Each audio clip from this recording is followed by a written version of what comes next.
So as I was looking at the projects and the numbers, I thought it would be fun to highlight the top 5 most viewed fall theme tutorials. I was a little surprised with which one got the most views, and you might as well.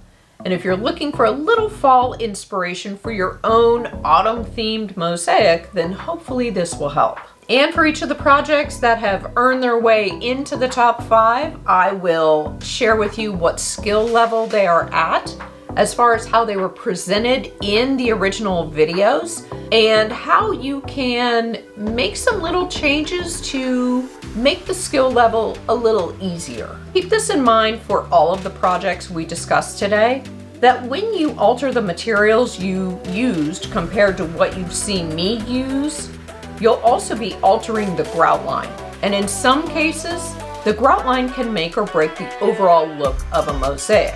The more grout lines, the more distracting it can be for the final mosaic art.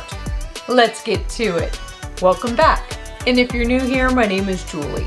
And on this channel, we talk about tips, tricks, tools, adhesives, materials, and specific mosaic projects, all to shorten your learning curve when it comes to creating mosaic art. So if that sounds like something you'd be interested in, please consider subscribing. Now that summer is over and school has officially started, it's time for us to start getting excited about the fall season. And boy, oh boy, fall is right around the corner, baby. Pumpkin everything, football on 5 days a week, savory foods, the whole color palette changes. So now we've got warm, rich, earthy tones. And if we're lucky, the weather will change a little cooler too. For the past, I don't know, 2 or 3 weeks now, I have been sharing my excitement and anticipation for fall with my email list subscribers. Yes, I do email my subscribers once a week, and I've been sharing with them that I'm having a hard time containing my excitement about fall, which also means what sort of fall mosaics am I going to do this year? Good stuff for sure, and I cannot wait to share it here. But this all got me thinking about which fall tutorials have I done here on my channel and what's next. So I went down the rabbit hole of looking at my views in the back-end analytics of my YouTube channel, specifically which of my fall theme projects are the most popular. Did you know that I have a playlist here on my YouTube channel specifically for all of my fall and Halloween tutorials?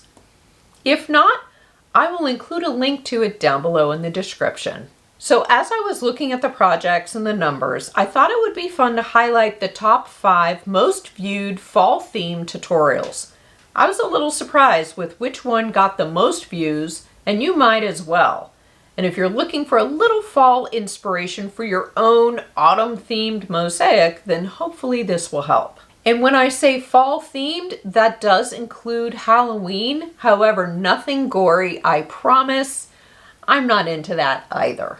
And for each of the projects that have earned their way into the top 5, I will share with you what skill level they are at, as far as how they were presented in the original videos, and how you can make some little changes to make the skill level a little easier. So in today's video, we'll take a brief look at the top 5 most viewed and most popular fall theme mosaic tutorials here on my channel. We've got a lot to cover, so let's get started. We'll do this in traditional countdown style, starting at number 5 and working our way down to number 1. And kicking things off at number 5 is a video all about how to make mosaic fall leaves. So in this video, I share how I made the leaf substrates from scratch. It's super easy, I promise, by using things like grout and thinset.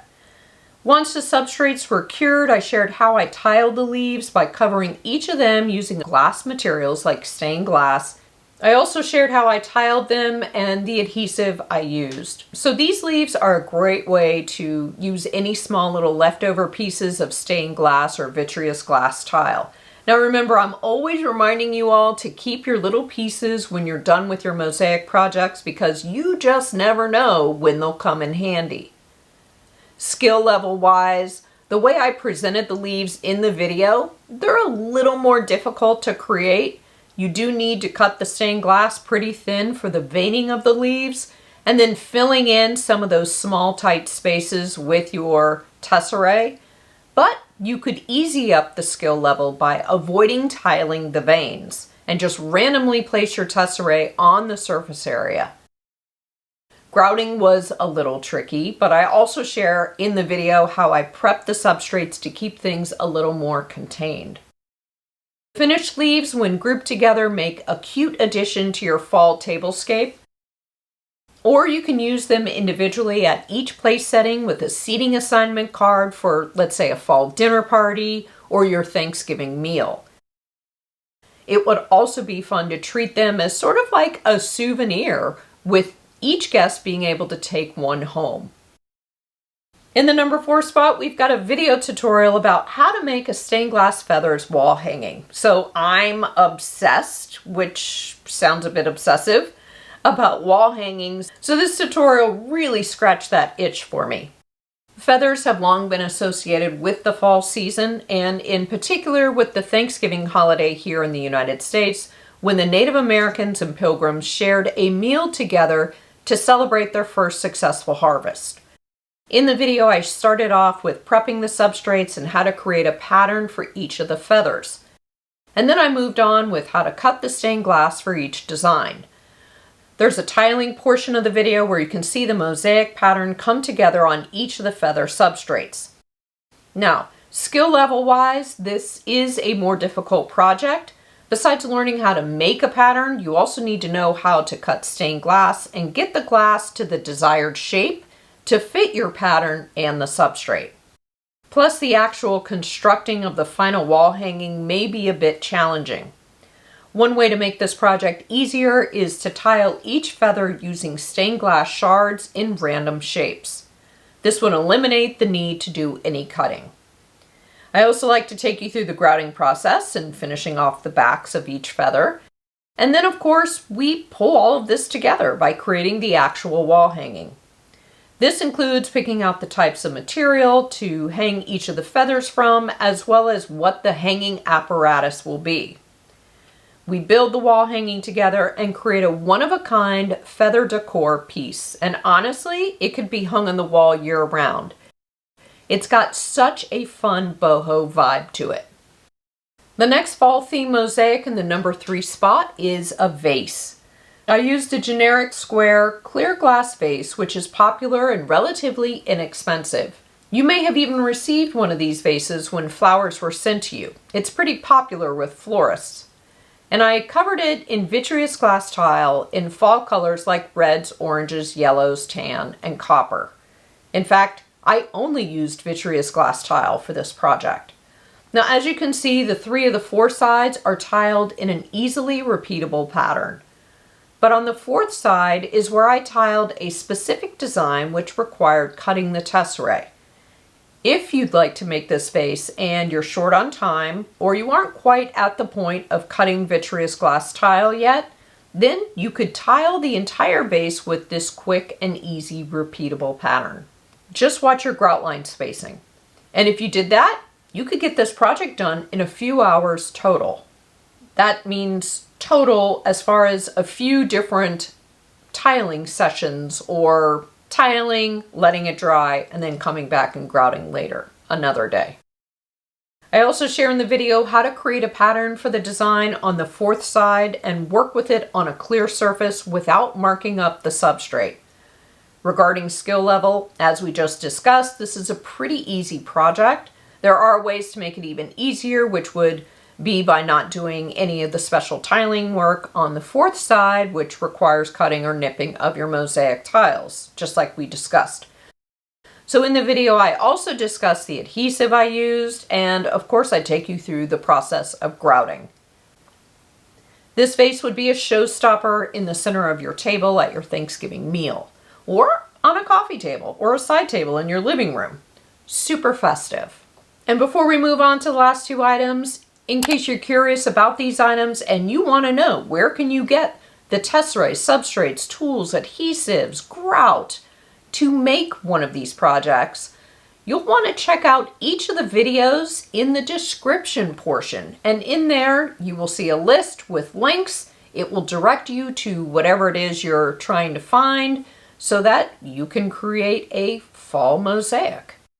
Moving on, and in the number 2 spot, representing Halloween, is a jack-o'-lantern votive. This was such a fun one, which I'm sure has a little to do with my love for all things pumpkin. I have fond memories of cute jack-o'-lanterns from when I was little, and I wanted to recreate that vibe. In the video, I talk about the substrate and how to prep for mosaic. And of course, my choice of materials, which is stained glass. You could use transparent or semi-transparent.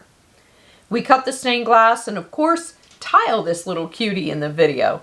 Skill level wise, this project is somewhat easy, and I say that a little hesitantly, in that you're tiling on a curved surface. So the biggest challenge is that gravity will be working against you. There's the possibility that your tesserae could slide down the substrate. Plus, of course, your fingers could easily bump a piece on the substrate as well. And the adhesive, although awesome, can be a bit of a pain in the butt to work with.